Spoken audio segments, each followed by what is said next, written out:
Hello बच्चों, कैसे हो सब। Physics NEET unit number 1 lecture number 10 में आपका स्वागत है।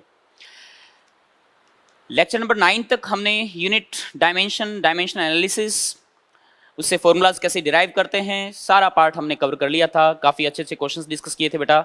आई होप आपने प्रैक्टिस की होगी अच्छे से, और जो मैंने पिछले लेक्चर के अंदर आपको क्वेश्चंस मार्क करवाए थे वो भी आपने किए होंगे। नेक्स्ट पार्ट के अंदर बेटा अपन एरर डिस्कस करने जा रहे थे। लेक्चर नंबर 9 के अंदर हमने एरर का कुछ पार्ट, हल्का सा इंट्रोडक्शन जो था वो मैंने आपको दिया था। ट्रू वैल्यू, कोई भी क्वांटिटी है उस क्वांटिटी की ट्रू वैल्यू और जो मेजर्ड वैल्यू है उनमें जो डिफरेंस होता है बेटा, उसी को अपन एरर कहते हैं। ठीक है। और एरर के मैंने टाइप्स बताए थे आपको। सिस्टमैटिक एरर, सिस्टमैटिक एरर मतलब जिसका कोज हमें मालूम है। ठीक है। जैसे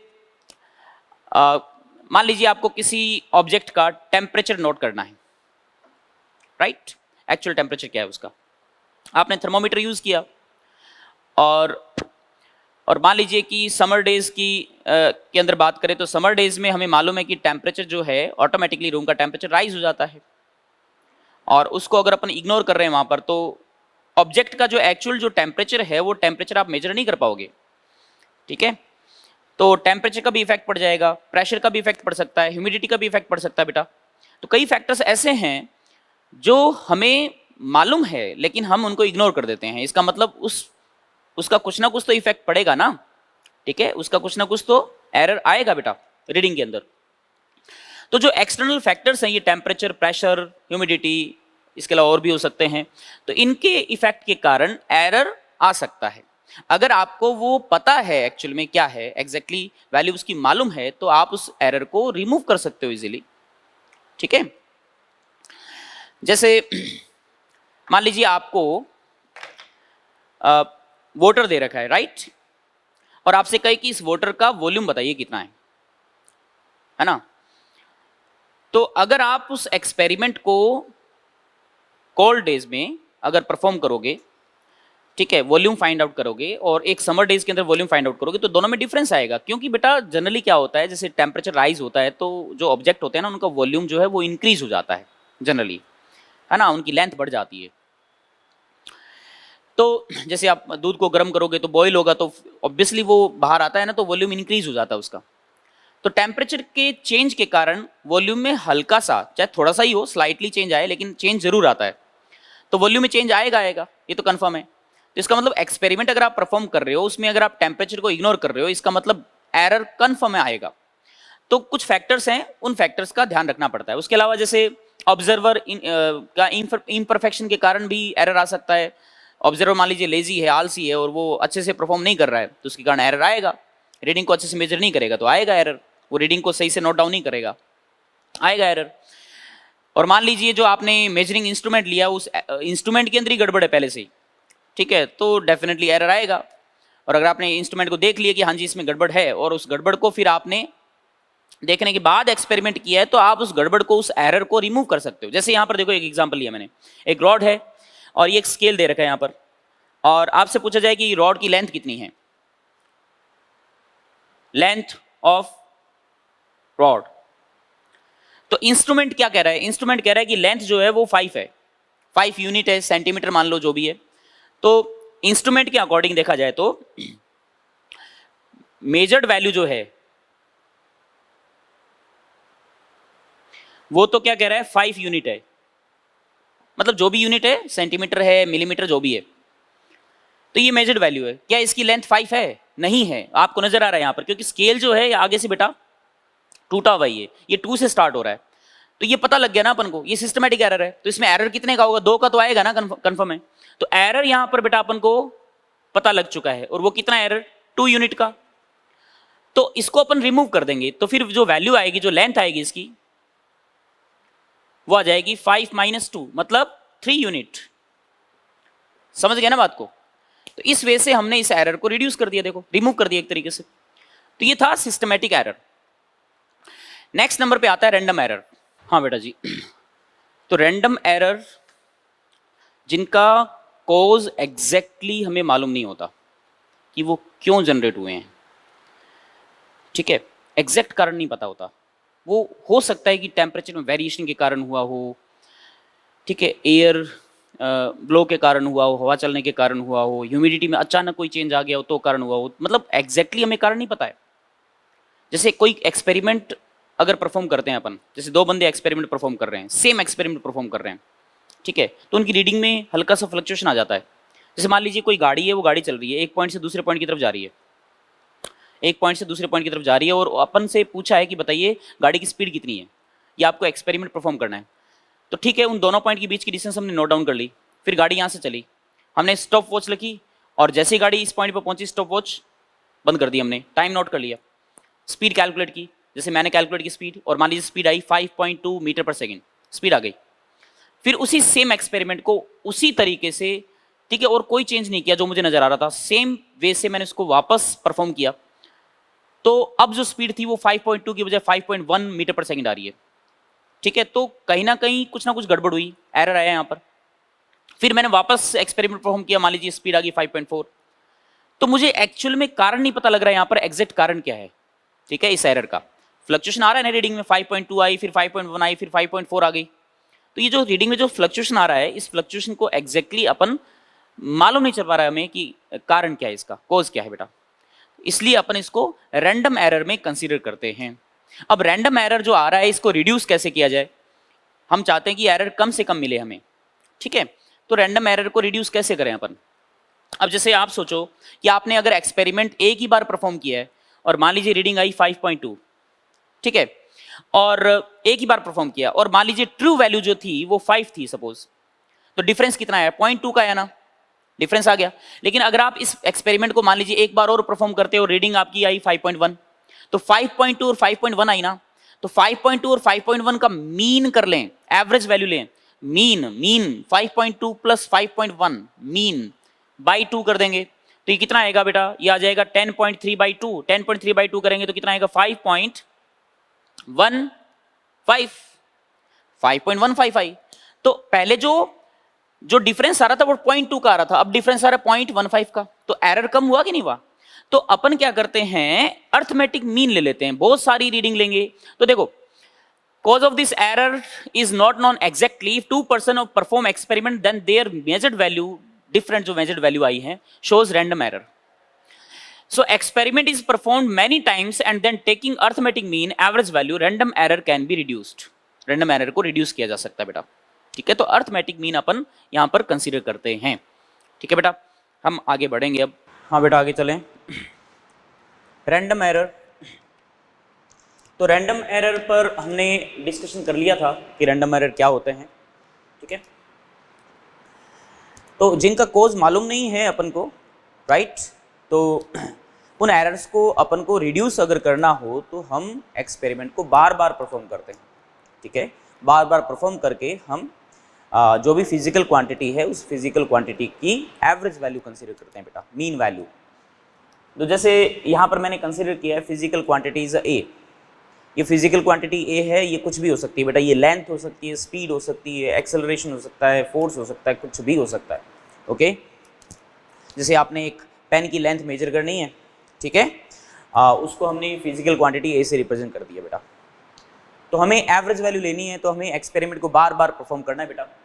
तो आपने क्या किया, पहला एक्सपेरिमेंट किया, उसमें आपने रीडिंग नोट कर ली, कितनी आई, A1 I. Let's say length of a pen in first measurement is 6.3 centimeter. Okay, that means A1 equals to 6.3 centimeter. Value of quantity in second measurement, let's say length of pen in second measurement is 6.2 centimeter, right? different value आ सकती है, same भी आ सकती है, ऐसा नहीं same नहीं आए, सेम भी आ सकती है। तो आपने इस एक्सपेरिमेंट को n टाइम्स परफॉर्म किया, थर्ड रीडिंग आएगी, फोर्थ आएगी, ठीक है, और मान लीजिए आपने nth टाइम आपने उस एक्सपेरिमेंट को परफॉर्म किया बेटा। तो nth मेजरमेंट में रीडिंग कितनी है, an है। अब n क्या हो, n की वैल्यू आप मतलब एक्सपेरिमेंट को कितनी बार परफॉर्म करना, आपको 5 बार, 10 बार, 15 बार, ठीक है, 16 बार, 17 बार, कुछ भी, ठीक है। लेकिन ये है कि अपने ज़्यादा से ज़्यादा एक्सपेरिमेंट परफॉर्म करते हैं, बार बार एक्सपेरिमेंट परफॉर्म करते हैं बेटा, तो हमारा जो एरर है वो काफ़ी हद तक रिड्यूस हो जाता है। ठीक है, तो हमने n टाइम्स इसको एक्सपेरिमेंट को परफॉर्म कर लिया, रीडिंग्स नोट कर ली सारी की सारी। फिर हमें कैलकुलेट करनी है इसकी mean value. Average value, arithmetic mean निकालना है अपन को, एवरेज वैल्यू, और या इसको हम ट्रू वैल्यू भी बोल सकते हैं। एक्सपेरिमेंट में अगर आपको ट्रू वैल्यू गिवन है तो कोई दिक्कत नहीं है, लेकिन जनरली गिवन नहीं होता है। जैसे आपको एक्सपेरिमेंट दे दिया, चलो इसको परफॉर्म करो, और हमें इस फिजिकल क्वांटिटी की वैल्यू पता नहीं है, जैसे पेन की लेंथ हमें एग्जैक्टली पता ही नहीं है क्या है, तो हमें पेन की लेंथ अगर फाइंड आउट करनी है तो हम क्या करेंगे बेटा, सबका एडिशन करेंगे, ऐड कर देंगे, और जितनी बार आपने एक्सपेरिमेंट को परफॉर्म किया है, n टाइम्स परफॉर्म किया है, तो आप क्या करेंगे, n से उसको डिवाइड कर देंगे। ठीक है, जैसे आपने 10 बार एक्सपेरिमेंट को परफॉर्म किया तो 10 से उसको डिवाइड कर देंगे, और जो 10 जो ये क्वांटिटीज हैं 10 टाइम्स जो आई हैं, इनका आप सम कर देंगे। ठीक है, समीशन कर देंगे बेटा। इसी वैल्यू को आप ट्रू वैल्यू भी बोलते हो, एवरेज वैल्यू भी बोलते हो, मीन वैल्यू भी बोलते हो। रिप्रेजेंट करने का तरीका ए बार, ए के ऊपर बार लगा दिया, और ए एवरेज भी लिख सकते हो आप इसको, और सिंपली 2 ब्रैकेट लगा दिए, स्मॉल ब्रैकेट लगा दिए, ए अंदर रख दिया। ठीक है, इस वे से भी आप इसको रिप्रेजेंट कर सकते हो। ये 3 वेज हैं रिप्रेजेंट करने के। ओके, तो A bar equals to a1 plus a2 plus a3 and so on, n times, and n से आप इसको डिवाइड कर दोगे बेटा। क्लियर? ठीक है, तो ये अपने पास एक ट्रू वैल्यू आ गई। अब हमें कैलकुलेट करना है एब्सोल्यूट एरर, तो हमें इस एक्सपेरिमेंट के अंदर एरर्स कैलकुलेट करने हैं, तो ये हमारे पास ट्रू वैल्यू आ गई। ठीक है, अब एब्सोल्यूट एरर का मीनिंग क्या है, बड़ा सिंपल सा है। आपने जो ये ट्रू वैल्यू कैलकुलेट की ना, इस ट्रू वैल्यू में से जो मेजर्ड वैल्यू है, ये जो मेजर किया आपने वैल्यूज फर्स्ट एक्सपेरिमेंट में, सेकंड में, थर्ड में, है ना, तो इनका जो डिफरेंस है ना बेटा, वो डिफरेंस ही एब्सोल्यूट एरर होता है। Difference between true value and measured value is called absolute error. Absolute error कुछ नहीं है। जैसे मैं आपसे कहूं कि absolute error in first measurement क्या होगा बेटा,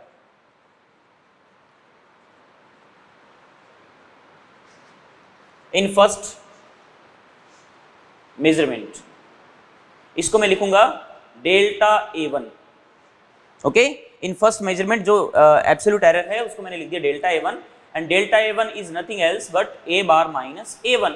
A bar is the true value. ठीक है, ट्रू वैल्यू आपने नोट डाउन कर ली। फर्स्ट मेजरमेंट में जो रीडिंग आई थी वो A1 थी, A1 को आपने इसमें से सब्ट्रैक्ट कर दिया बेटा, तो आपके पास इसमें एरर आ जाएगा कि कितना, जो भी डिफरेंस आएगा ना उसको अपन एब्सोल्यूट एरर कहेंगे, और वो फर्स्ट मेजरमेंट में है। Similarly absolute error in second measurement बेटा, दूसरी बार आपने एक्सपेरिमेंट किया, इसको डेल्टा A2 लिख दिया, is equal to A bar minus A2, right, A bar minus A2, ये सेकंड मेजरमेंट में एरर आ गया बेटा। सिमिलरली थर्ड में आएगा। ठीक है, एंड इसी तरीके से सेम वे से अगर अपन आगे चलते जाएंगे, absolute error in nth measurement, ठीक है, उसको लिख दूंगा delta an is equal to A bar minus AN। तो जितने भी हमने एक्सपेरिमेंट किया, जितनी बार किया, सबके अंदर हमारे पास एरर्स आ गए, है ना, हमने एरर्स फाइंड कर लिए, हर रीडिंग का एरर फाइंड कर लिया बेटा, that is called absolute error. Is that clear? Okay, अब हमें फाइंड करना है mean absolute error.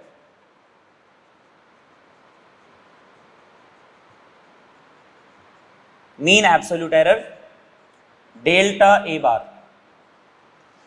Mean absolute error मतलब आपने एरर्स कैलकुलेट किए, हर रीडिंग के अंदर आपने एरर्स कैलकुलेट किए, राइट।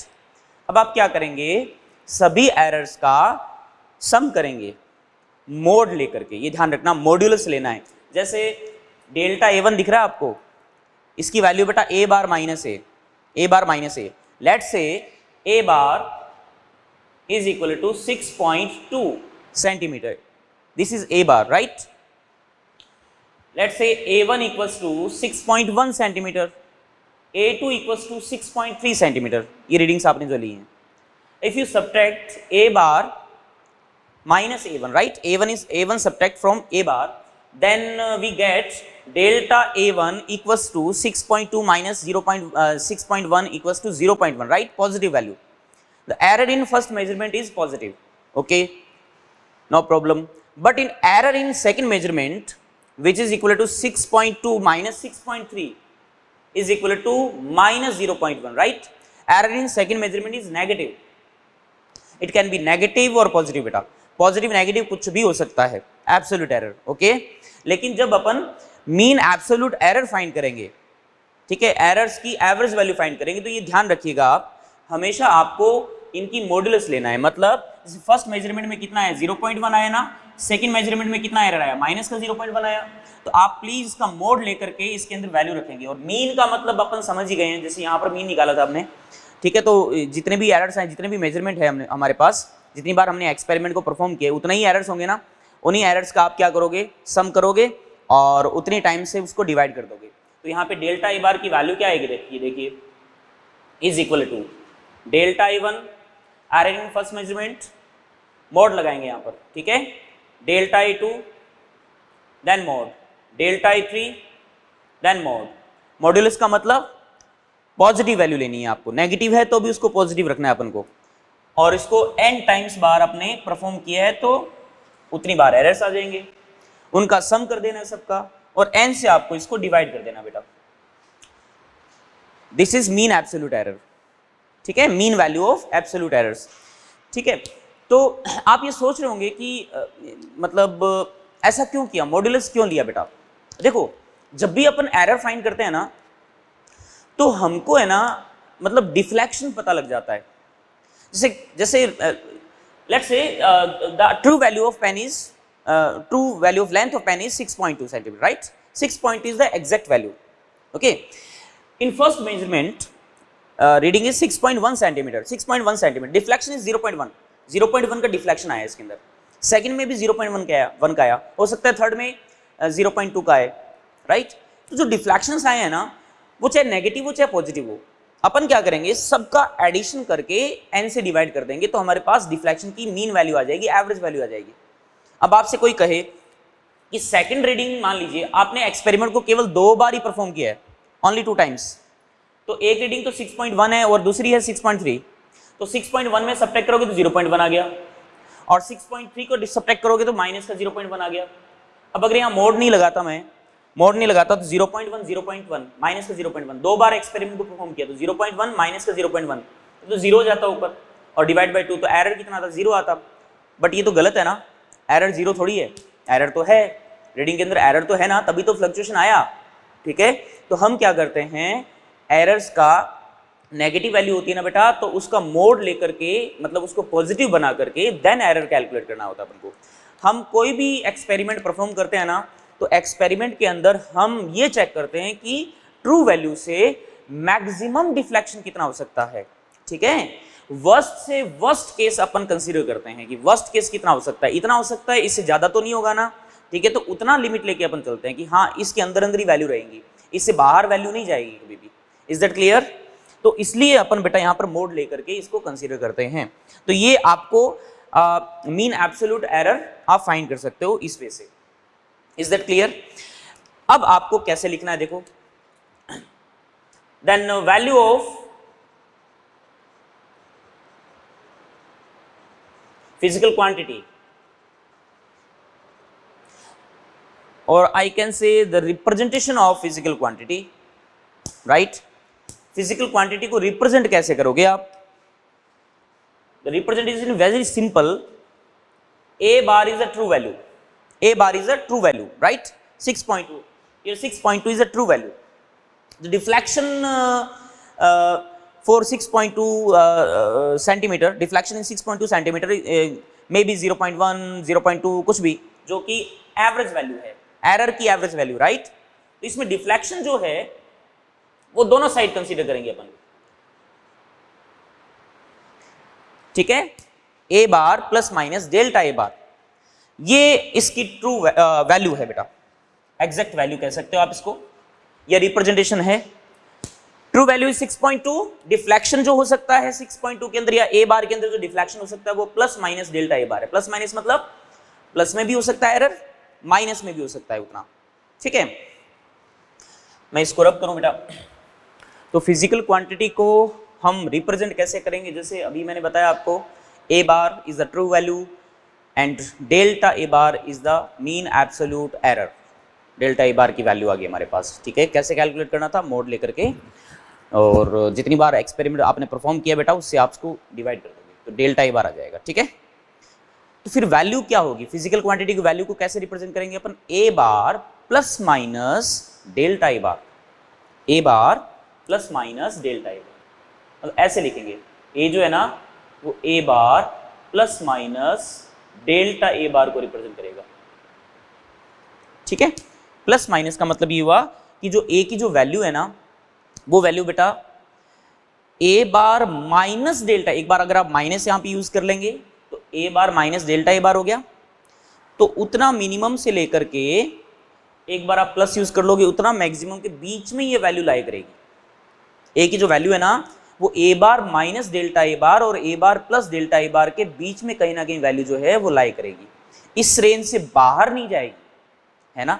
ये यहां से एश्योरेंस मिलता है बेटा अपन को, इस रेंज से वैल्यू या इस रेंज से जो डिफ्लेक्शन है ना वो बाहर नहीं जाएगा। तो ये यहां पर ये अनसर्टेनिटी आ गई अपने पास, ये क्या आ गई यहां पर, अनसर्टेनिटी। तो डेल्टा ए बार जो है ना वो एक्चुअली में अनसर्टेनिटी है, राइट, है ना, एरर कह सकते हो आप कि इतना अनसर्टेन हो सकता है, इतना एरर हो सकता है। तो यहां से लेके यहां तक इन दोनों वैल्यू के बीच में ए की वैल्यू आएगी, राइट। तो इस वे से बेटा आप इसको समझ सकते हो, और लिखा ऐसे जाता है a equals to A bar plus minus delta A bar, right, समझ में आ गया आपको, ठीक है। अब हमने फाइंड करना है फ्रैक्शनल एरर। फ्रैक्शनल एरर मतलब जो ट्रू वैल्यू है ना ए बार और जो एरर आया डेल्टा ए बार, है ना, तो डेल्टा ए बार जो रिलेटिवली कितना ज्यादा है, ठीक है, रिलेटिव एरर कितना है एक्चुअली में कह सकते हो आप। तो relative error in measurement, relative error in measurement means fractional error, मतलब delta A bar upon A बार।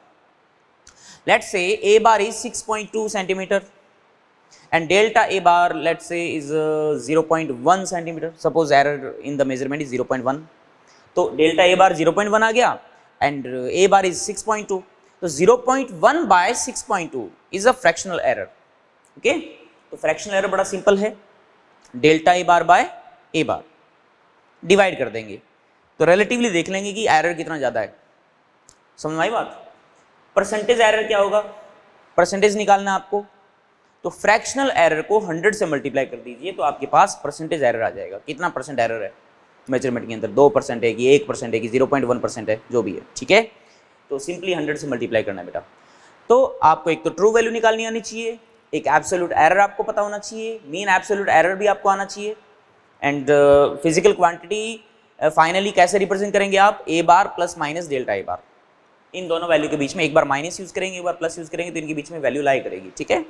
ये नहीं पूछेगा जनरली आपसे, आपको रिप्रेजेंट करने का तरीका पूछेगा, तो A bar plus minus delta A bar and fractional error divide कर दोगे, परसेंटेज एरर 100 से मल्टीप्लाई कर दो फ्रैक्शनल एरर को, ठीक है। यहाँ पर बेटा मैंने क्वेश्चन लिया हुआ है, समय बचाने के लिए मैंने यहाँ पे क्वेश्चन लिखा हुआ है, तो देखिए आप एक बार पढ़िए इसको। Length of pen is measured in experiment 5 times, the readings are 10.2 centimeter, 9.8 centimeter, 10.0 centimeter, 9.8 centimeter, 10.1 centimeter। 5 बार मैंने मेजर किया, पेन की लेंथ को मेजर करना था मुझे। पहली बार जब मेजर किया तो लेंथ 10.2 थी, सेकंड टाइम 9.8 आई, थर्ड टाइम 10.0 आई, fourth time 9.8 and fifth time 10.1 centimetre आई। हालांकि फ्लक्चुएशन मैंने ज्यादा लिया है, खैर। Find fractional error and percentage error in the measurement of length, ठीक है। प्रोसीजर क्या करना है, सबसे पहले आपको ट्रू वैल्यू निकालनी है। क्या करोगे, सिंपली सब का सम कर दोगे, अपॉन में 5 बार एक्सपेरिमेंट किया आपने 5 टाइम्स, 5 से आप इसको डिवाइड कर दोगे। तो यहाँ पे कुछ नहीं किया मैंने, सिंपली इन वैल्यूज को रखा है, पांचों वैल्यूज को, और 5 से इसको डिवाइड कर दिया। जब आप डिवीजन करेंगे तो आपके पास वैल्यू आएगी 9.98 सेंटीमीटर, राइट। अब एक चीज का यहाँ पर थोड़ा सा ध्यान रखना आपको, वो क्या कि जो वैल्यूज है ना, ये वैल्यूज बेटा डेसिमल के बाद में एक डिजिट तक ये मेजर कर पा रही है सारी वैल्यूज। देखो डेसिमल के बाद में ये 2 आ रहा है, डेसिमल के बाद में 8 आ रहा है, डेसिमल के बाद में ये सारी की सारी वैल्यूज में केवल एक ही डिजिट आ रही है, 2 डिजिट नहीं आ रही डेसिमल के बाद में। तो ये ध्यान रखें। तो जो आंसर है ना, जब भी जैसे 9.98 आया, इसको राउंड ऑफ करना पड़ता है, सिग्निफिकेंट फिगर के अंदर अपन डिस्कस करेंगे इसको। तो 9.98 को आप 10.0 लिख सकते हो। 8 है ना, 8 है, ये 5 से ग्रेटर है, 5 से ज्यादा है, तो ये 9 में +1 ऐड कर देंगे अपन, 9 + 1 हो जाएगा 10, 0 यहाँ जाएगा और ये 1 इधर जाएगा तो ये भी 10 हो जाएगा, तो 10.0 सेंटीमीटर आ गया। समझ गए बात को, ये किस तरीके से मैंने लिखा है, तो ये थोड़ा सा आपको ध्यान रखना है ना। तो 9 को आपको 8 को राउंड ऑफ कर देना है, 9 को, तो 8 से ये 8 ग्रेटर देन 5 है, तो ये 9 ऐड होकर के क्या हो जाएगा 10 हो जाएगा, एंड 1 इधर चला जाएगा बेटा, तो 10.0 सेंटीमीटर आ गया ये आपके पास एल बार की वैल्यू आ गई, एरर की वैल्यू आ गई, ठीक है, सॉरी मीन वैल्यू आ गई, मतलब ट्रू वैल्यू आ गई, सॉरी, समझ में आई बात? ओके इस पार्ट में हो सकता थोड़ा सा कंफ्यूजन रहा हो आपको, मैंने इसको 10.0 कैसे लिख दिया, ये आगे वाले आर्टिकल के अंदर बेटा समझ में आ जाएगी ये चीज़ आपको, ठीक है। तो ओके तो यहाँ पर डेसिमल के बाद में एक सिंगल प्लेस पर है ना, तो इसको राउंड ऑफ कर देना है, और 10.0 क्योंकि एक्चुअल में अपन क्या कर रहे हैं यहाँ पर, इनका सम कर रहे हैं ना बेटा, उसलिए तो यहाँ पर डेसिमल के बाद में एक प्लेस तक ये मेजर कर सकता है, तो ये 10.0 सेंटीमीटर ही आपको इसको लिखना है। फिर क्या करना है, डेल्टा L1 बोले तो एरर निकालना है, तो 10.0 पहली रीडिंग सॉरी ट्रू वैल्यू थी, इस ट्रू वैल्यू में से पहली रीडिंग मतलब 10.2 को सब्ट्रैक्ट करोगे तो माइनस का 0.2 सेंटीमीटर आएगा, 10.0 में से 9.8 सब्ट्रैक्ट करोगे तो कितना आएगा 0.2 आएगा, फिर सेकंड वाली थर्ड वाली टर्म को सब्ट्रैक्ट 0 आ जाएगा, फोर्थ वाली को 10.0 माइनस 9.0.2 आ गया वापस, फिफ्थ वाली में 10.0 माइनस 10.1 को करोगे तो माइनस का 0.1 आ गया, ये सारों में एब्सोल्यूट एरर हमने फाइंड कर लिया। अब अपन को क्या करना है, मीन एब्सोल्यूट एरर फाइंड करना है, तो आप सबकी क्या करेंगे, मोड लेकर के सम करेंगे और 5 से डिवाइड कर देंगे, तो मोड करोगे तो माइनस का 0.2 का मॉडुलस क्या आएगा 0.2, पॉजिटिव कर देना नेगेटिव को, बस ये पॉजिटिव हो गया, ये भी पॉजिटिव पॉजिटिव पॉजिटिव, ये नेगेटिव तो इसको पॉजिटिव कर दो, सबका सम कर लो, 5 से डिवाइड कर दो, तो मैंने 5 से डिवाइड कर दिया है, और जो वैल्यू आई वो 0.14 आई है, आप देख लो 0.14 वैल्यू आई है। अब 0.14 में अगेन डेसिमल के बाद में 2 डिजिट आ रही है बेटा, ठीक है, मैं वापस गौर कर रहा, मैं आपका ध्यान यहाँ दिलवाना चाहता हूँ, इधर ध्यान दो, यहाँ पे 10.2 तक है ना बेटा, तो ये डेसिमल के 1 डिजिट तक ही मेजर कर सकता है ये एक्सपेरिमेंट, 2 डिजिट तक मेजर नहीं कर सकता, है ना, क्योंकि वो एपरेटस जो है या जो इंस्ट्रूमेंट आपने लिया है ना वो बेटा 10.2 तक ही मेजर कर पा रहा है, आगे जो है ना डेसिबल प्लेस तक आगे मेजर नहीं कर सकता, वो उतना एक्यूरेट नहीं है वो, ठीक है, उतनी है उसकी एक्यूरेसी कम है, तो उतना एक्यूरेट नहीं है, 10.2 डेसिमल के एक डेसिमल प्लेस के बाद में एक ही प्लेस तक वो मेजर कर सकता है, तो उसका थोड़ा सा ख्याल रखना अपन को, तो 0.14 है ये, तो 0.1 तक ही मतलब 1 डिजिट तक ही रखना है। अब आप ये सोच रहे होंगे 1 है, इसको मैंने इंक्रीज नहीं किया क्योंकि यहाँ पे 4 है ना, आगे वाली क्वांटिटी 4 है, डिजिट 4 है, तो अगर ये 5 होता या 5 से ग्रेटर होता ना, 5 होता है 5 से ग्रेटर होता, तो उस केस में 0.1 को 0.2 कर देते अपन, एक प्लस में ऐड कर देते, यहाँ पे 0.1 सेंटीमीटर ही मैंने यहाँ पर लिखा है, तो ये एरर आ गया यहाँ पर, राइट। अब जब एरर आ गया आपके पास, तो आप इसको अब सोल्व कर सकते हो। आगे देखो क्या पूछा है, फ्रैक्शनल एरर पूछा है बेटा, तो फ्रैक्शनल एरर के लिए आपको क्या करना होगा, फ्रैक्शनल एरर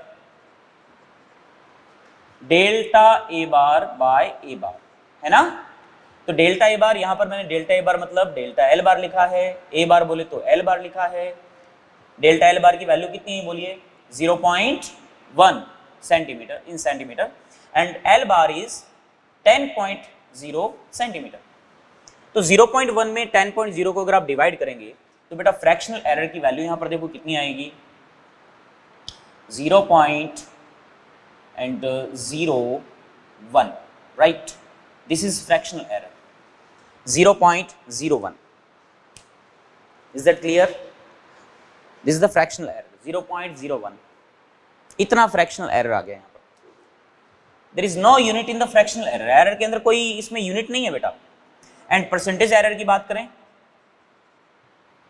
परसेंटेज एरर में क्या करोगे आप, delta A bar bye A bar into 100 करना है, 100 से अगर आप मल्टीप्लाई करोगे तो आपके पास परसेंटेज एरर आ जाएगा बेटा, है ना, परसेंटेज एरर, तो अगर आप इसको 100 से मल्टीप्लाई कर देंगे 0.1 को, तो परसेंटेज एरर यहाँ पर कितना आएगा 1% आ जाएगा, देखो क्योंकि 0.01 को 0.01 को 100 से मल्टीप्लाई करोगे कितना आ गया 1% आ गया बेटा, the error in the measurement is 1%, ठीक है। तो आप इसको रीडिंग को कैसे लिखोगे, ऐसे लिखोगे, देखो L जो है वो किसके बराबर है, देखो 10.0 सेंटीमीटर, है ना, सेंटीमीटर प्लस माइनस 1%, ऐसे लिखने का मतलब ये इसके अंदर एरर है 1% का, ठीक है।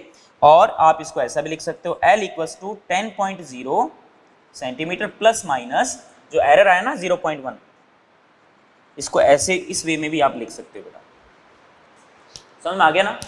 इस वे से आपको बेटा इसको रिप्रेजेंट करना है, ठीक है। आई होप आपको ये चीज समझ में आ गई होगी। अब मैं इसमें कुछ एक चीज और डिस्कस करता हूं, ठीक है, थोड़ा सा एक्सप्लेन करने का ट्राई करता हूं। चलिए, परमिसिबल एरर, ठीक है, error in the single measurement due to last uncertain digit least count. Permissible error को समझना है आपको, तो एक बार थोड़ा सा इस डायग्राम को देखना आप अच्छे से। ये स्केल है बेटा, ठीक है, जो अपने जनरली यूज करते हैं, है ना। ये 1 है, ये सेंटीमीटर में है, और ये जो है ना ये मिलीमीटर में है। थोड़ा मेरा स्केल थोड़ा बड़ा सा है, आप यही मान लीजिए कि मिलीमीटर में है। 1 millimetre, 2 millimetre, 3 millimetre, then 1 centimetre. फिर तो ये एक रॉड है और इस रॉड की लेंथ पता करनी है आपको, ठीक है। आप डायग्राम को अच्छे से एज इट इज ऐसा कैसा ही बनाना। लेंथ ऑफ रॉड, इस रॉड की लेंथ अगर आपसे पूछी जाए तो ये तो अपन श्योर हैं कि जो लेंथ है वो 1 सेंटीमीटर तो है ही, 1.1 सेंटीमीटर भी है, 1.1 सेंटीमीटर। 1.1 सेंटीमीटर से 1.2 सेंटीमीटर के बीच में रॉड की लेंथ है ना। तो क्या अपन इसको ऐसा लिख सकते हैं 1.15 सेंटीमीटर लिख सकते हैं? ऐसा नहीं, ये इनकरेक्ट हो जाएगा। ऐसा क्यों? क्योंकि ये जो डिवाइस है ना, ये डिवाइस, जिस डिवाइस से अपन इसकी लेंथ मेजर कर रहे हैं बेटा, ये डिवाइस केवल हमें 1 मिलीमीटर तक की जो मिनिमम कैलकुलेशन है वो करवा सकता है। 1 मिलीमीटर तक की, 1 मिलीमीटर से छोटा अगर आप मेजर करो तो इस डिवाइस से मेजर नहीं कर सकते बेटा, क्योंकि ये परमिशन ही नहीं देता है। ये कह रहा है कि जो लेंथ है ना 1.1 और 1.2 के बीच में है, तो क्या आप इसको 1.15 लिख सकते हो? नहीं बेटा। अगर आपकी एक्यूरेसी इतनी बढ़िया है, अगर आप इसको 1.15 लिख रहे हो तो 5 जो है ना वो आपने अपनी इच्छा से ऐड किया है कि बीच में कहीं ना कहीं होगा, है ना। आपने खुद का दिमाग लगा के उसके अंदर सॉल्व कर दिया। तो ये जो स्केल है, जो स्केल कह रहा है ना, उसको फॉलो करना है अपन को, खुद का दिमाग नहीं लगाना है। यहाँ पर स्केल आपने यूज किया ना, खुद का ही दिमाग लगाना होता तो विदाउट स्केल ही आप इस पेन की लेंथ मेजर कर लेते दूर से ही कि इतनी लेंथ होगी। Is that clear? तो इसका मतलब इस डिवाइस की हेल्प से आप इसको मेजर कर रहे हो बेटा, ये लेंथ नहीं होगी इसकी लेंथ क्या हो सकती है? आप इसकी लेंथ को अगर 1.1 सेंटीमीटर लिखते हो ना बेटा तो भी ये करेक्ट है, अगर आप इसकी लेंथ को 1.2 सेंटीमीटर लिखते हो तो भी करेक्ट है, ठीक है। दोनों ही करेक्ट हैं, ठीक है, दोनों ही करेक्ट हैं। इसका मतलब यहां पर जो एरर तो है कंफर्म है, तो एरर जो है वो इस लास्ट डिजिट के अंदर, ये अनसर्टेन डिजिट है बेटा, समझ में आ रही है बात? ये अनसर्टेन डिजिट है कि 0.1 आएगा कि 0.2 आएगा, राइट। तो परमिसिबल एरर जो है इसके अंदर वो लास्ट डिजिट के अकॉर्डिंग दिया जाता है। तो यहां पर परमिसिबल एरर इसके अंदर कितना आएगा? इसके अंदर आएगा 0.1 सेंटीमीटर, ठीक है, लास्ट डिजिट के अकॉर्डिंग 0.1 का फ्लक्चुएशन हो सकता है आगे पीछे। जो गलती अगर आप करोगे मोस्टली चांसेस यही रहेंगे कि 0.1 आगे पीछे हो सकता है। Is that clear? तो कई बार अपन को है ना सिंगल मेजरमेंट में ही पूछा होता है, एक ही बार अपन मेजर करते हैं, लेंथ को मेजर कर लिया और फिर अपन से पूछा होता है बताइए एरर कितना हो सकता है यार, कि एरर इतना ही हो सकता है शायद, क्योंकि इतनी लेंथ तो है ही है और इसमें हल्का फुल्का मतलब इतने सही फ्लक्चुएशन आ सकता है इसके अंदर। तो लीस्ट काउंट के अकॉर्डिंग जो अपन एरर कंसीडर करते हैं बेटा उसको परमिसिबल एरर आप बोल सकते हो, ठीक है, काफी हद तक उसको बोल सकते हो बेटा। Is that clear? अब जैसे मैं आपसे कहूं कि आपने एक एक्सपेरिमेंट परफॉर्म किया और उसके अंदर टाइम नोट करना था आपको, है ना। जैसे यहां पर मैं एक एग्जांपल लिख देता हूं, तो आगे से इस चीज को ध्यान रखना आप, ठीक है। इन एन एक्सपेरिमेंट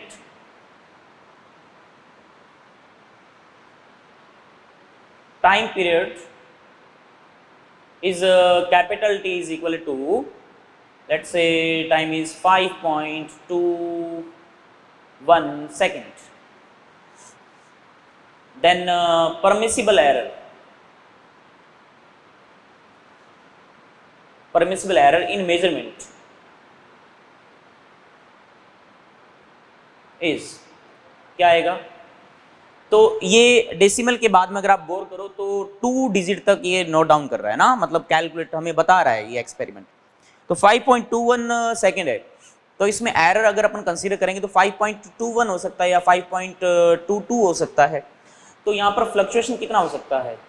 0.01 सेकेंड का। Is that clear? 0.01 सेकेंड का फ्लक्चुएशन हो सकता है इसके अंदर। 5.21 है तो 5.22 हो सकता है, हल्का फुल्का। समझ में आ गई बात? तो इस वे से आप इसमें एरर को डिफाइन कर सकते हो। अब अगर मैं आपसे कहूं फ्रैक्शनल एरर कितना होगा, फिर अगर आपसे इसमें ये पूछे कि फ्रैक्शनल एरर बताइए, तो सिंपली 0.01 ये तो एरर आ गया, और ट्रू वैल्यू जो है वो 5.21 आ जाएगी, ये फ्रैक्शनल एरर आ जाएगा। ठीक है। परसेंटेज एरर पूछे तो परसेंटेज एरर के लिए क्या करोगे आप? फ्रैक्शनल एरर में 100 से मल्टीप्लाई कर दोगे। समझ में आई ना बात? इसमें हम n टाइम्स एक्सपेरिमेंट नहीं कर रहे हैं, हमने तो केवल रीडिंग एक ही रीडिंग के अकॉर्डिंग हमने एरर कंसीडर किया है, और उसी के अकॉर्डिंग फ्रैक्शनल एरर पूछे तो ट्रू वैल्यू ये हो जाएगी, इस ट्रू वैल्यू को डिवाइड कर देना है इस एरर के अंदर। फ्रैक्शनल एरर आ गया आपके पास, परसेंटेज एरर चाहिए तो इंटू 100 कर दोगे तो परसेंटेज एरर आपके पास आ जाएगा।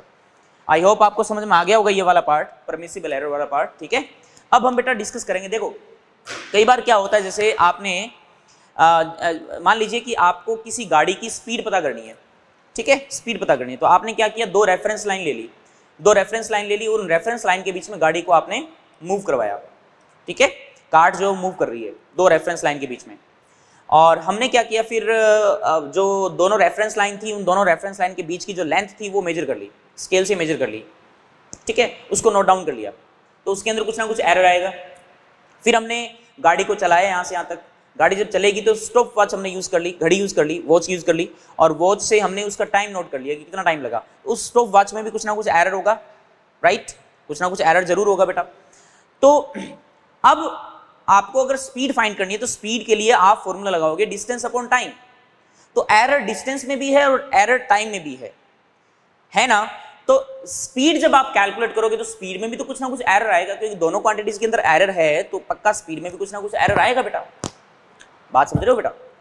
ये चीज, तो स्पीड में भी कुछ ना कुछ एरर आएगा, और उस एरर को अपन कैलकुलेट करेंगे, जिसका मतलब आर्टिकल अपन लिखेंगे combination of error, propagation of error, right? तो उस आर्टिकल पे अपन बढ़ते हैं। उसके अलावा जैसे देखो स्टॉप वॉच है, अपने घड़ी जो यूज करते हैं नॉर्मली, उसका लीस्ट काउंट या वो कितना मिनिमम टाइम नोट कर सकती है? 1 सेकेंड का ना, 1 2 3 सेकेंड। सेकेंड हैंड जो है 1 सेकेंड मिनिमम मेजर कर सकता है। इसका मतलब उसका लीस्ट काउंट क्या? 1 सेकेंड है। तो अगर आप इस घड़ी से टाइम नोट कर रहे हो, मान लीजिए एक्सपेरिमेंट परफॉर्म कर रहे हो, और आपका जो टाइम है वो सपोज आ जाता है 36 सेकेंड, सपोज गाड़ी जो यहाँ से यहाँ तक 36 सेकेंड ले रही है, तो 36 सेकेंड अगर है, इसका मतलब एरर क्या हो सकता है? 36 37 भी हो सकता है ना, 1 सेकेंड का आगे पीछे हो सकता है।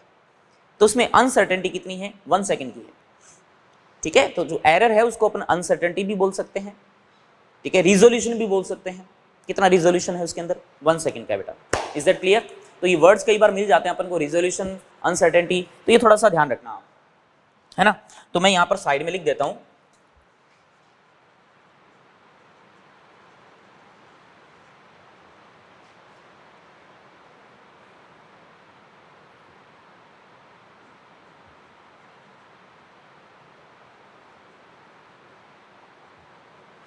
रिजोल्यूशन। ठीक है, ये एरर को ही रिप्रेजेंट करते हैं एक्चुअली देखा जाए तो।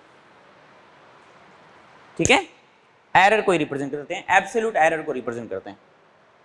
तो इस मेजरमेंट में जो रिजोल्यूशन कह सकते हो आप 0.01 का ही है, एरर भी कितना है? 0.01 का ही है। ठीक है ना? ये वर्ड मिले आपको तो उसका थोड़ा सा ध्यान रखना आपको। चलिए, तो अब हम डिस्कस करें प्रोपागेशन ऑफ एरर।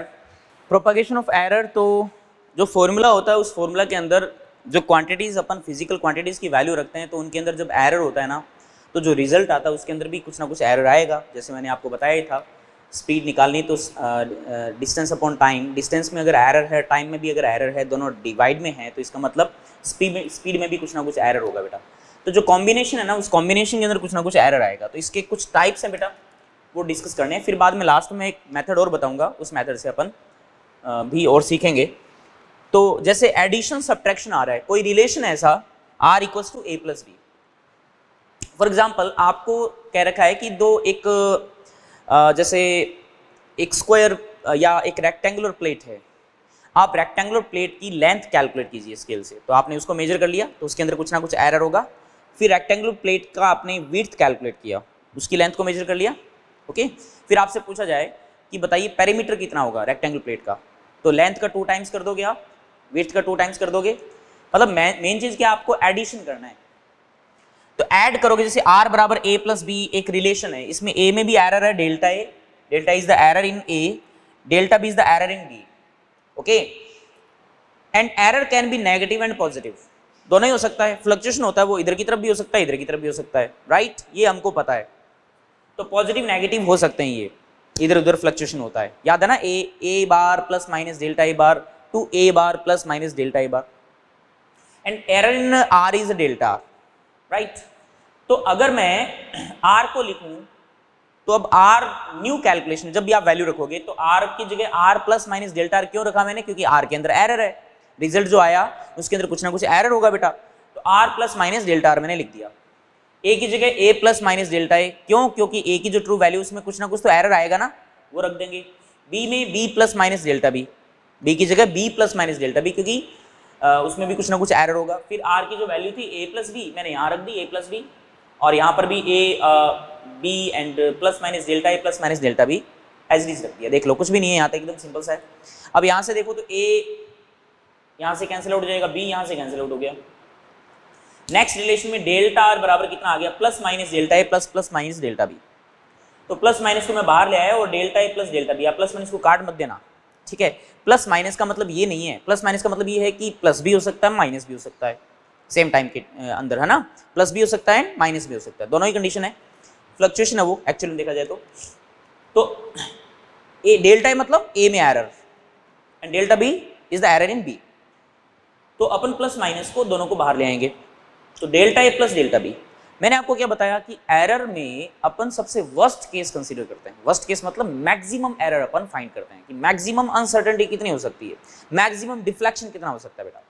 तो इसलिए अपन को यहाँ पर प्लस यूज करना पड़ेगा। Let's say delta A is 0.1, right, and delta B is 0.1, minus 0.1, right, minus 0.1। तो अगर ये माइनस 0.1 करोगे तो 0.1 और माइनस 0.1 तो 0 हो गया, जो कि इनकरेक्ट है, एरर तो होना चाहिए। तो 0.1 है, तो डेल्टा ए अगर 0.1 है तो माइनस डेल्टा ए माइनस का 0.1 हो जाएगा। Similarly delta B is minus 0.1, then minus plus minus use किया मैंने, माइनस मल्टीप्लाई करूं तो 0.1 भी हो सकता है, तो हो सकता है ना 0.1, फ्लक्चुएशन है ना। तो इसलिए अपन को मैक्सिमम एरर कंसीडर करने के लिए यहां पर प्लस साइन यूज करना पड़ेगा, ठीक है। तो delta A plus delta B. Fractional error के लिए क्या करोगे, डेल्टा आर में आर को डिवाइड कर दो, तो आर मतलब बोले तो ए प्लस बी, और परसेंटेज क्या लिए 100 से मल्टीप्लाई कर दो। सिमिलरली अगर आर ए माइनस बी के बराबर है, सब्ट्रैक्शन है, तो अगेन वही सेम रिलेशन मैंने रख दिया, आर की जगह R plus minus delta R, A की जगह A plus minus delta A, minus B की जगह B plus minus delta B. R की वैल्यू रख दी ए माइनस बी, बाकी और चीज सेम है। इस माइनस को अंदर मल्टीप्लाई कर दिया माइनस का बी, इसको माइनस को अंदर मल्टीप्लाई किया तो माइनस प्लस लिख दिया, ठीक है। माइनस प्लस लिखना चाहो माइनस प्लस लिख दो, इसको नहीं तो प्लस माइनस भी लिख सकते हो, डजंट मैटर, ठीक है। क्योंकि ये प्लस माइनस का मतलब, माइनस प्लस का मतलब ये नहीं है, प्लस माइनस या माइनस प्लस का मतलब ये है कि वो प्लस भी हो सकता है माइनस भी हो सकता है, ठीक है। तो कोई फर्क नहीं पड़ने वाला। और a माइनस बी, यहाँ से a minus B cancel out हो जाएगा, देखो ये कट जाएगा। बाकी डेल्टा आर की वैल्यू यहाँ पर कितनी आ जाएगी, डेल्टा आर की वैल्यू आ जाएगी plus minus delta A plus minus delta B, plus minus को बाहर ले आओ, a plus B, delta A plus delta B आ जाएगा, ठीक है। और फ्रैक्शनल एरर के लिए r से डिवाइड कर दो, r मतलब a माइनस बी। तो देखो दोनों में फर्क क्या है, इसमें a प्लस बी था, इसमें a माइनस बी था, फर्क कुछ भी नहीं है। फर्क देखो, अगर आप एरर की बात करें तो एरर में फर्क नहीं आया, delta A plus delta B आया है, और इसके अंदर भी delta A plus delta B आया एरर। लेकिन डिवाइड जब फ्रैक्शनल एरर लोगे तो नीचे a प्लस बी है, क्योंकि उसमें रिलेशन ही a प्लस बी वाला था, इसमें a माइनस बी है, तो r की वैल्यू रखोगे तो a माइनस बी आ जाएगा। परसेंटेज के लिए 100 से मल्टीप्लाई कर देंगे अपन, ठीक है। इस तरीके से, इस वे से आप यूज करोगे बेटा। नेक्स्ट रिलेशन को देखो, अगर मल्टीप्लीकेशन आ रहा है, ठीक है, डिवीजन आ रहा है, मल्टीप्लीकेशन और डिवीजन कुछ भी हो तो क्या करना है, देखो जैसे r बराबर a इंटू बी इंटू सी है। जैसे मैंने आपसे रेक्टेंगल का पूछा था कि लेंथ कितनी है, विड्थ कितनी है। अब मैं आपसे पूछूं बताइए एरिया कितना है इस रेक्टेंगल का, तो एरिया के लिए क्या करोगे आप, लेंथ इंटू विड्थ, यही तो करोगे ना। तो लेंथ में एरर हो सकता है, विड्थ में एरर हो सकता है, तो एरिया में नहीं होगा क्या? एरिया में भी एरर होगा। सिमिलरली जैसे कोई रिलेशन r बराबर a इंटू बी इंटू सी, ए के अंदर एरर है डेल्टा ए, बी के अंदर एरर है डेल्टा बी, एंड सी के अंदर एरर है डेल्टा सी। 3 क्वांटिटीज यहाँ पर, 4 भी ले सकते हो, 5 भी ले सकते हो, मल्टीप्लाई के अंदर सारे।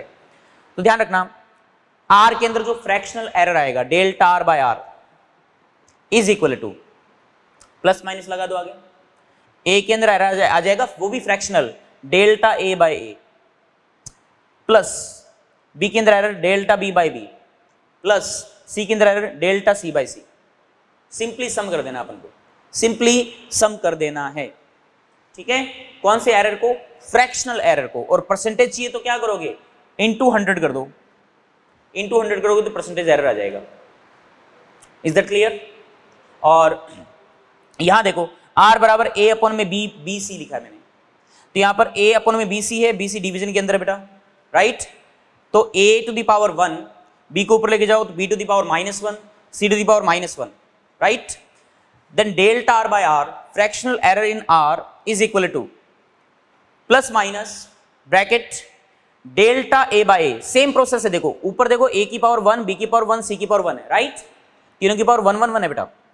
तो डेल्टा a बाय a लिख दिया हमने यहां पर, प्लस। अब आप ये कंफ्यूज हो रहे होंगे, यहां पर तो ये तीनों मल्टीप्लाई के अंदर थे, यहां पर a इनके साथ मल्टीप्लाई के अंदर, लेकिन b की पावर -1 है, c की पावर -1 है बेटा, है ना। तो भी ये ध्यान रखना अपन को, डिवीजन में भी हो चाहे मल्टीप्लीकेशन में हो, किसी में भी हो, एरर के अंदर आप प्लस साइन ही यूज करेंगे। मैक्सिमम एरर निकालना अपन को, ठीक है। तो प्लस यूज करना है, चाहे माइनस हो चाहे माइनस पावर हो, कोई फर्क नहीं पड़ेगा बेटा। तो delta A by A plus delta B by B plus delta C by C. Is that clear? ये ध्यान रखना बेटा आपको। आप सोच रहे होंगे कि इसमें कोई फर्क ही नहीं है, डेफिनेटली कोई फर्क नहीं है, क्योंकि हमें जब भी एरर की बात करनी है बेटा तो एरर में हम मैक्सिमम एरर कैलकुलेट करेंगे। Is that clear? Division multiplication हो गया, ठीक है। फिर नेक्स्ट आता है बेटा पावर। पावर को कैसे डील करेंगे देखो। तो पावर रिलेशन हो थर्ड केस के अंदर, जैसे r equals to a to the power n, b to the power n। तो ये एक फिजिकल क्वांटिटी, ये भी फिजिकल क्वांटिटी, इनमें एरर होगा कुछ। इनकी पावर कितनी है? इसकी पावर n है, इसकी पावर m है। क्या करना है? Delta r by r, fractional error in r is equal to plus minus bracket लगाओ, प्लस माइनस ब्रैकेट लगाओ। फिर क्या करना है? जो पावर है ना, पावर को आगे रख देना है, n आगे आ गया, delta a by a, fractional error in a, फिर प्लस लगाओ, b का पावर m है, m को आगे ले आओ फ्रंट में, delta b by b, m into delta b by b। This is the fractional error in r। Percentage error आपको फाइंड करना है, 100 से मल्टीप्लाई कर दीजिए आप। क्लियर? नेक्स्ट रिलेशन में क्या करना, मतलब मेन चीज क्या है, मल्टीप्लीकेशन में पावर है तो पावर आगे आ जाएगी फ्रंट में, ठीक है। नेक्स्ट में क्या किया? डिवीजन भी लिया मैंने, देखो a to the power n1, b to the power n2 और डिवाइड में c to the power n3 है। पहले क्या करें? c की पावर n3 को ऊपर लेके आइए, पावर नेगेटिव हो जाएगी। फिर ये तीनों मल्टीप्लाई के अंदर है, कोई दिक्कत नहीं है। Delta r by r plus minus, power होती तो कहाँ आ जाएगी? आगे फ्रंट में, और मल्टीप्लाई के अंदर तो सिंपल सम कर देना है, राइट। तो पावर आगे ले आओ, n1 आगे आ जाएगा, डेल्टा a बाय प्लस इसकी पावर n2 है ना, तो n2 आगे आ जाएगा, n2 into delta b by B, इसकी पावर -3 है ना, तो -n3 delta c by C आ गया। लेकिन जैसा कि मैंने आपको कहा, एरर बेटा पॉजिटिव भी हो सकता है, नेगेटिव भी हो सकता है। डेल्टा ए पॉजिटिव नेगेटिव कुछ भी हो सकता है, डेल्टा बी पॉजिटिव नेगेटिव कुछ भी हो सकता है, डेल्टा सी पॉजिटिव नेगेटिव कुछ भी हो सकता है। जब पॉजिटिव नेगेटिव कुछ भी हो सकता है तो हम जो है वो एरर के अंदर मैक्सिमम वैल्यू फाइंड करते हैं, मतलब डिफ्लेक्शन मैक्सिमम लेते हैं बेटा। तो यहाँ पर माइनस तो है, लेकिन if delta C is negative then negative negative positive. Is that clear? Delta B positive negative हो सकता है, delta A positive negative. Minimum error क्या होता है? मिनिमम एरर तो 0 हो जाएगा। मिनिमम तो कितना हो सकता है? अगर आप बहुत ज्यादा एक्यूरेटली मेजर कर रहे हो तो मिनिमम एरर 0 ला सकते हो, मतलब ये बहुत आइडियल कंडीशन है 0। तो हम उसकी बात कभी करते ही नहीं है भाई, एरर की बात करते हैं तो हम मैक्सिमम ये देखते हैं कितना डिफ्लेक्शन हो सकता है भाई, एरर कितना मैक्सिमम क्रिएट हो सकता है यहाँ पर। हाँ, इस रेंज से बाहर तो नहीं जाएगा ना उसके लिए। तो यहाँ पर आपको डेल्टा सी आपको माइंड में रखना है, ये नेगेटिव भी हो सकता है भाई, नेगेटिव नेगेटिव क्या हो जाएगा? फिर पॉजिटिव हो जाएगा। तो आपको क्या कर देना है? यहाँ पर प्लस साइन यूज करना है ना, इस वे से बेटा डील करना है, राइट। तो मोटा मोटा जो काम की जो चीजें हैं वो यही हैं कि जो भी आपको रिलेशन नजर आ रहा है मल्टीप्लीकेशन के अंदर अगर है तो simply delta A by A plus delta B by B, subtraction में तो भी डेल्टा ए बाय जो भी है, सॉरी मैंने मल्टीप्लिकेशन के अंदर है अगर तो delta A by A plus delta B by B, division के अंदर है तो ए बाय बी है तो बी को ऊपर ले जाओ, बी की power -1, then again delta A by A plus delta B by B. Power जो होती है वो आगे फ्रंट में आ जाती है, ऊपर लेके जाओगे अगर पावर नेगेटिव है तो भी पावर को पॉजिटिव रखना है अपन को। समझ आई बात? सिंपल रिलेशन से आप कर दीजिए, फिर सोचना होता है कि उस एरर की वैल्यू अगर नेगेटिव हो सकती है तो फिर उस केस में फिर मैक्सिमम एरर निकालने के लिए इसको पॉजिटिव रख सकते हैं या नहीं रख सकते हैं, वो देखना होता है। तो आगे एक चीज ध्यान रखना, लॉग मेथड जो मैं बताऊं यहां पर देखना एक बार। लॉग के बारे में मैंने आपको बताया था, बेसिक प्रॉपर्टीज आपको याद होंगी। जैसे इसी पार्ट को मैं लेके बताता हूं आपको, देखो r equals to a to the power n1 b to the power n2, ठीक है, और c टू दी पावर क्या आ गया, या डिवाइड में रखना चाहो डिवाइड में रख दो, c टू दी पावर कितना है n3। बोथ साइड लॉग ले लीजिए आप, लॉग बेस e ले लो r, लॉग लो बोथ साइड, लॉग लोगे तो बेटा देखो इसमें देखो क्या आएगा, log a to the power n1 b to the power n2 upon में c to the power n3, ये लॉग में आ गया। लॉग की प्रॉपर्टी आपको मालूम होगी, वो प्रॉपर्टी लगा लीजिए बेटा, लॉग बेस e r बराबर log m into N log m plus n होता है, log m by n log m minus n होता है। तो देखो log a to the power n1 b to the power n2 divide में है ना minus log c to the power n3। ये धीमे धीमे समझा रहा हूँ मैं आपको, ये प्रॉपर्टी अगर आपने याद नहीं कर रखी है, अभी तक पढ़ा नहीं है तो प्लीज़ उसको पढ़ लीजिए बेटा।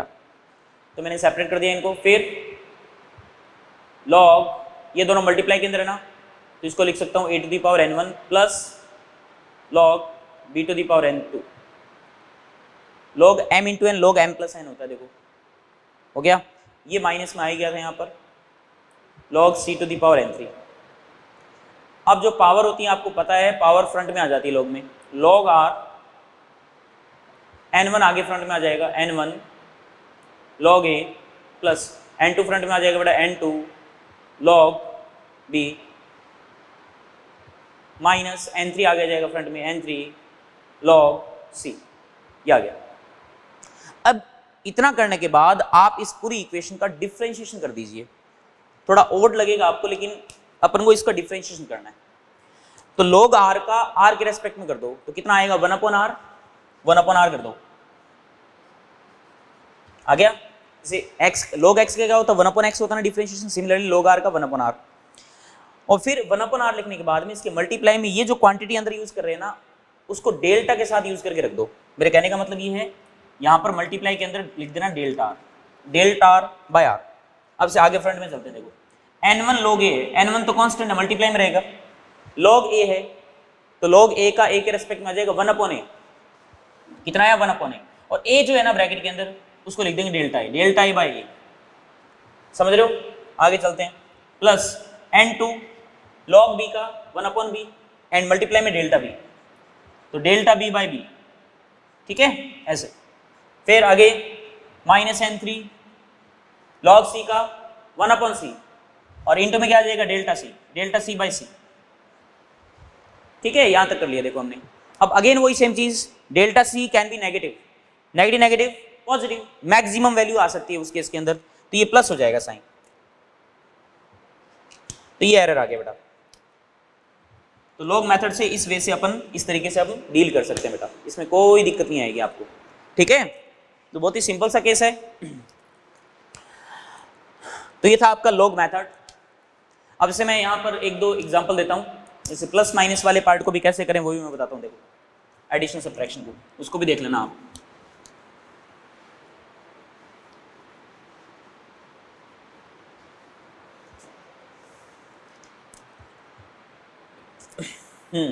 देखना बेटा, जैसे r equals to a minus B है, ठीक है, इसको log से कर सकते हैं क्या, देखो log से करके बताता हूं। देखो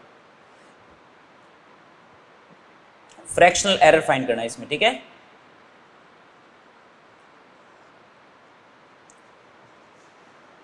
तो क्या करें, log ले लीजिए, log r is equal to log लेना चाहो log ले लो वैसे, ठीक है। तो ये पूरी एक सिंगल क्वांटिटी होगी a माइनस बी। अब कर दो डिफरेंशिएट कर दो 1/r, अरे log x का 1/x वैसे 1/r, और यहाँ पर आ जाएगा delta r, is equal to, यहाँ देखो log a माइनस बी है ना, दिस इज सिंगल क्वांटिटी, तो सिंगल क्वांटिटी माने जैसे इसको x मान ले तो log x का 1/x आ जाएगा ना, तो 1/x आएगा और इनटू में डेल्टा x आएगा, मतलब delta of a minus B upon में a माइनस बी ना, ठीक है। वैसे ही सेम उसी वैसे किया हमने, देखो सिंपल। अब डेल्टा को अंदर ले जाओ यहाँ पर, तो delta R upon R is equal to, इसको लिख सकता हूँ बेटा delta A minus delta B upon में ए माइनस बी, ले गए। अब ये हमें मालूम है कि डेल्टा ए माइनस जो डेल्टा बी है, delta A minus delta B, इसमें डेल्टा बी जो है वो नेगेटिव हो सकता है ना, तो नेगेटिव हो सकता है, तो ये प्लस कर दो, प्लस कर दिया हमने, तो इस केस में ये देखो फ्रैक्शनल एरर आ गया, आया नहीं है। मैंने ये चीज़ आपको करवा दी अभी थोड़ी देर पहले करवाई थी, उससे मैच करके देख लो आप, सेम वैल्यू है, ठीक है ना। तो ये फ्रैक्शनल एरर आ गया बेटा। लॉग मेथड से कर सकते हो आप, डिफरेंशिएशन की हेल्प से भी कर सकते हो, लेकिन वो बहुत ज़्यादा कॉम्प्लेक्स हो जाएगा। वैसे मेडिकल एग्जाम के अंदर ऐसे ही क्वेश्चंस आते हैं सिंपल बेसिस पर बेटा।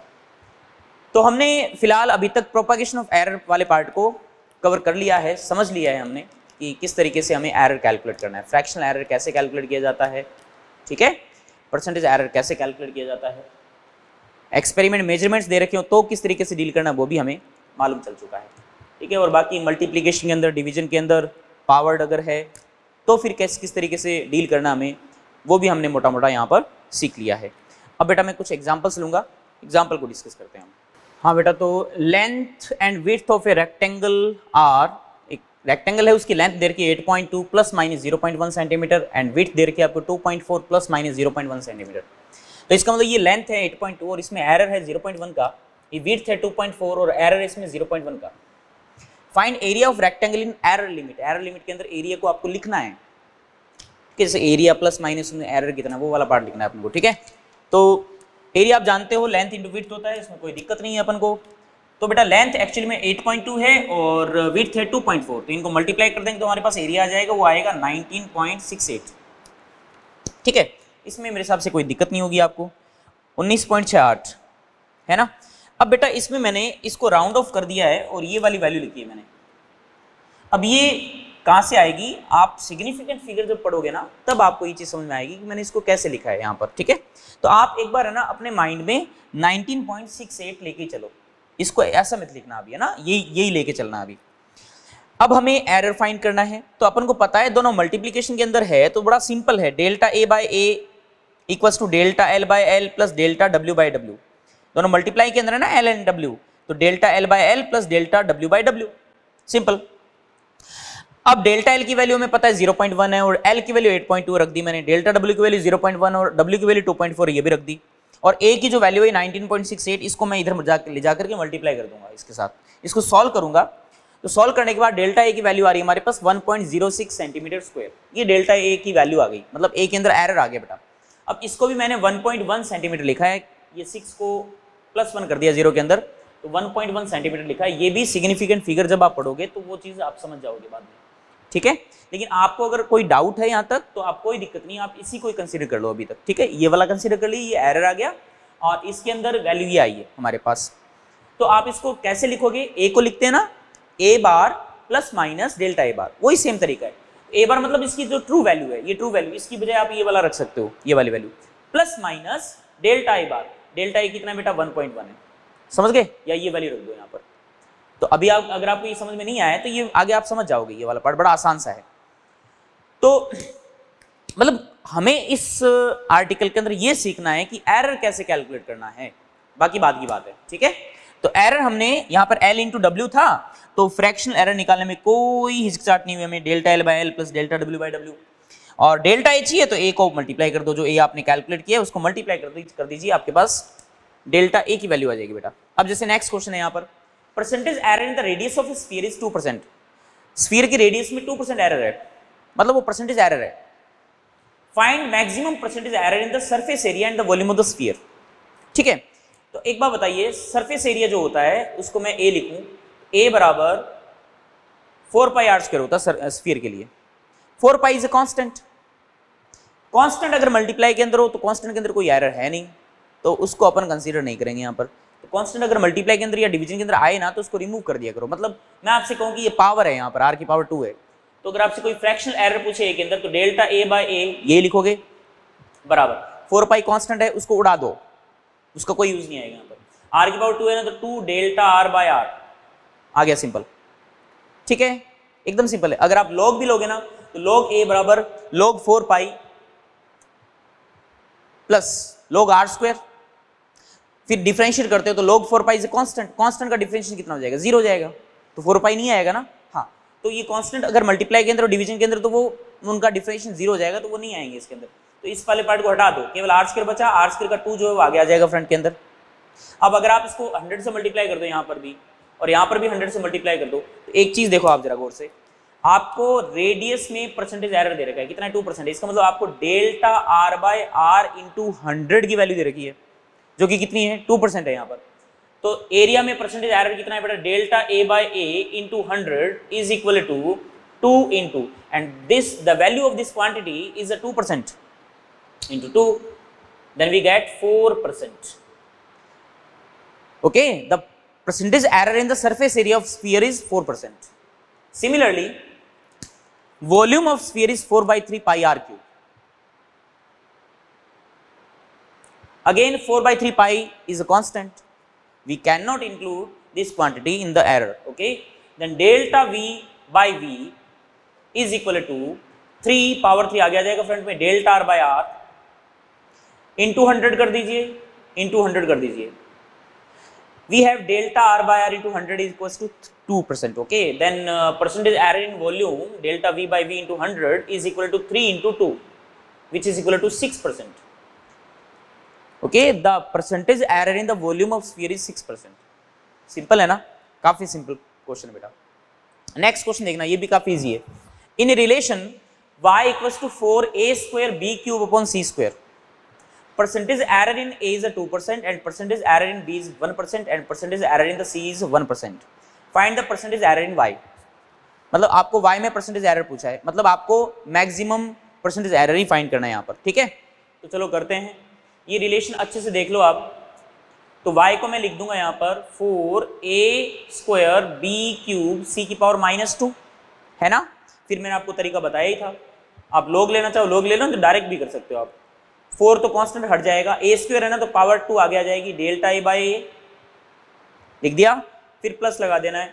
फिर b की पावर 3 है ना, 3 आगे आ जाएगा, डेल्टा b बाई b, फिर प्लस लगा देना, फिर -2 आएगा, तो -2 लिखना चाहो लिख दो, -2 डेल्टा c बाई c आ गया। लेकिन आपको पता है डेल्टा c नेगेटिव भी हो सकता है, इसलिए पॉजिटिव हो जाएगा। मैक्सिमम एरर पर निकालेंगे बेटा, तो पावर 2 आगे आ गया, पावर 3 आगे आ गया, -2 आ गया है, लेकिन इसको प्लस कर दिया डेल्टा c बाई c में। ठीक है, अब डेल्टा, अब हमें अगर 100 से मल्टीप्लाई कर दें सबके साथ, तो देखो यहाँ पे क्या आएगा, delta y by y into 100 is equal to 2, delta a by a into 100, left hand side and right hand side 100 से मल्टीप्लाई कर दिया, तो आप इस वे से लिख सकते हो ना, delta b by b into 100 plus 2 delta c by c into 100। ठीक है, we have percentage error in A is 2%, means delta A by A into 100 is 2%, then 2 into 2 4 हो जाएगा, 3 into delta B by B into 100 equals to 1%, तो delta C by C into 100 is 1%, तो value कितनी बेटा, 2 into 2 4 plus 3 plus 2 कितना आया, 7 plus 2 9%, answer is 9%। Percentage error in Y is 9%, this is maximum percentage error in Y। Okay, एक question और देखते हैं अपन। Next example, the period of oscillation of a simple pendulum is capital T is equal to 2 pi under root L by G. L is about 10 centimetre. एक formula है, ये T है, time है, और इस फॉर्मूला के अंदर जो L है ना बेटा वो 10 सेंटीमीटर के बराबर है and is known to 1 mm accuracy. 1 mm accuracy या अनसर्टेनिटी है, that means error in capital L is 1 mm, that is delta L। The period of oscillation is about 0.5 second. Here is T, capital T, and capital T is 0.5 second. The time of 100 oscillations is measured with a wristwatch of 1 second resolution. इस चीज को समझना बहुत जरूरी है। ये कह रहा है कि देखो ये कैपिटल T जो है ना, सिंपल पेंडुलम बेटा जो है वो एक बॉब होता है, एक स्ट्रिंग होती है, थ्रेड होता है, उसे अटैच करके उसको ऑसिलेट करवाते हैं। And one time period of oscillation is this one, एक साइकिल का टाइम। ठीक है, यहां से गया वापस यहीं आ गया, this is 1 cycle. Okay, this is and time taken in one cycle is capital T.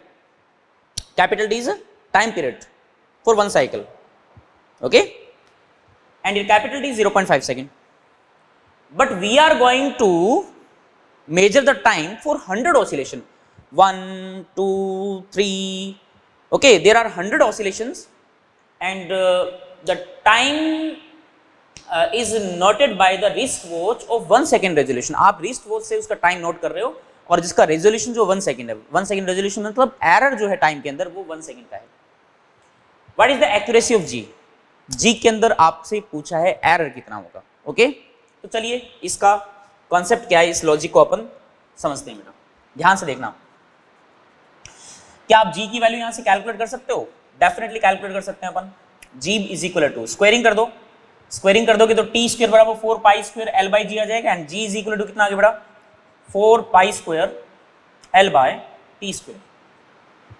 ये रिलेशन आ गया हमारे पास. ठीक है, this is ji.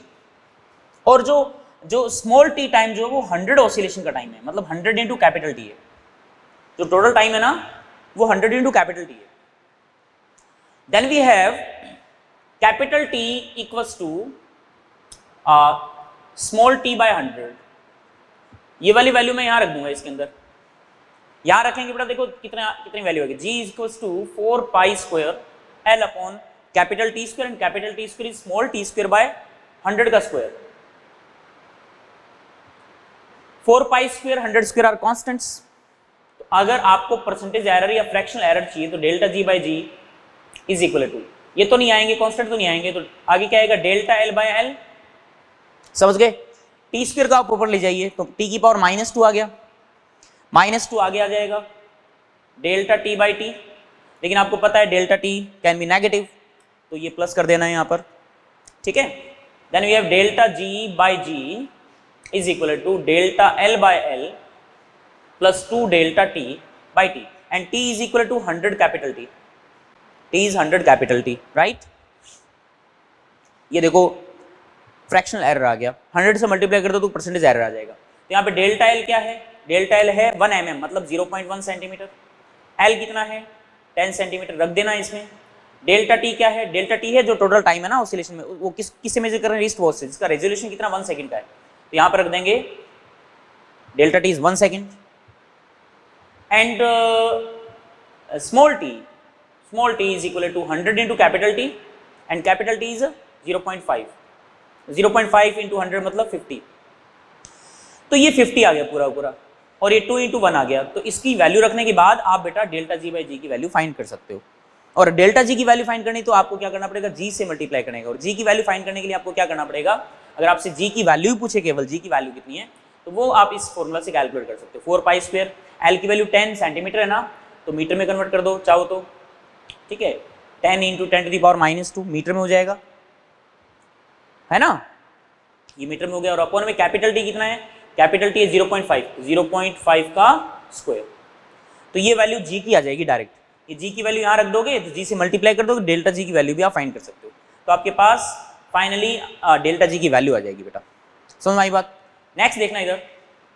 2 resistors of resistances R1 plus minus delta R1, R2 plus minus delta R2 are joined in parallel combination, then find fractional error in the parallel combination. बेटा ये R1 के अंदर error है, ये R2 के अंदर error है, और आपसे पूछ रहा है कि पैरेलल कॉम्बिनेशन जब करते हैं अपन, ठीक है, तो बताइए जो इक्विवेलेंट रेजिस्टेंस होता है उसके अंदर एरर कितना आएगा. And we know that in parallel combination R equals to R1 R2 अपन में R1 प्लस R2. अगर आपको मालूम नहीं है तो आपके सामने यहाँ पर मैंने हिंट दे रखा है, और आपसे पूछा है कि बताइए फ्रैक्शनल एरर कितना आएगा बेटा. तो ये बहुत काफी आसान है, सिंपल है. देखो R equals to R1 R2, R1 की पावर 1 R2 की पावर 1 आ गया. फिर क्या कर दो? R1 प्लस R2 की होल पावर -1 आ गया. इसको एक सिंगल क्वांटिटी मान लो. मान लिया. पावर वाले मेथड से डायरेक्ट कर दो, लॉग भी ले सकते हो चाहो तो, डायरेक्ट कर देते हैं. चलो देखो, delta R by R equals to R1 की पावर 1 है ना, डेल्टा R1 बाय R1, इसकी पावर 2 आता, 2 आगे आ जाता, प्लस R2 बेटा, R2 की पावर 1 भी है, तो मतलब डेल्टा R2 बाय R2 आ गया. फिर इसकी पावर -1 है तो माइनस आगे आ जाएगा, delta R1 plus R2 upon में R1 प्लस R2. ठीक है, then we have delta R by R is equal to delta R1 by R1 plus delta R2 by R2 minus, ये अंदर ले जाओ बेटा, delta R1 plus delta R2 upon में R1 plus R2, है ना। अब आप सोच रहे होंगे कि माइनस चिन्ह को क्या करना, माइनस साइन को क्या करना है, माइनस को क्या हटाना है, अपन को प्लस लेना है। एक चीज देखना बेटा, R1 यहां पर, R2 यहां पर, R1 यहां पर, R2 यहां पर है। अगर सेम टाइम के अंदर अगर ये R1 डेल्टा R1 पॉजिटिव है, डेल्टा R1 डेल्टा R2 भी पॉजिटिव है, तो उस केस में डेल्टा R1 डेल्टा R2 यहां पे भी तो पॉजिटिव पॉजिटिव रखोगे। मान लीजिए डेल्टा R1 इज प्लस का 0.1, delta R2 is also plus 0.1, तो प्लस का 0.1 प्लस का 0.2 रख दिया मैंने। तो यहां पर भी प्लस का 0.1 प्लस का 0.2 ही 0.1 ही रखना पड़ेगा। क्यों? अगर आपने यहां प्लस प्लस लिखा है तो यहां पर भी प्लस प्लस लिखना पड़ेगा। अगर आपने यहां माइनस माइनस लिखा है तो फिर यहां पर भी माइनस माइनस लिखना पड़ेगा। समझ मारी बात? हाँ, तो अगर आपने ये प्लस का 0.1 प्लस का 0.1 रखा और यहाँ पे प्लस का 0.1 प्लस का 0.1 रखना पड़ेगा। आप यहाँ पे माइनस का 0.1 माइनस का 0.1 थोड़ी सोच सकते हो ताकि माइनस माइनस प्लस हो जाए। मैंने एरर का होता है ना, एरर प्लस माइनस कुछ भी हो सकता है। तो अगर आपने सेम टाइम में इसके अंदर प्लस रखा, इसके अंदर प्लस रखा, तो यही दोनों क्वांटिटीज यहाँ पर आ रही हैं, तो फिर यहाँ पर भी वही सेम साइन रखना पड़ेगा, प्लस प्लस रखना पड़ेगा। तो फिर ये माइनस फिर प्लस थोड़ी हो पाएगा, माइनस का माइनस रहेगा। तो इसके अंदर ये वाला जो केस है ना, ये खास केस है, ठीक है। आपको मॉड्यूल के अंदर, बुक्स के अंदर, कई बुक्स के अंदर इसको प्लस दिया हुआ मिलेगा, ये प्लस मिलेगा, लेकिन ये इनकरेक्ट है, ये माइनस ही रहेगा बेटा, ये ध्यान रखना आपको। ओके, तो आप बाकी वैल्यूज रख करके कैलकुलेट कर सकते हो बेटा, गुणा भाग है बस, और कुछ नहीं है। तो यहां तक ये एरर को अच्छे से पढ़ लीजिएगा। अब हम बेटा नेक्स्ट लेक्चर में मिलेंगे, तब तक के लिए थैंक यू।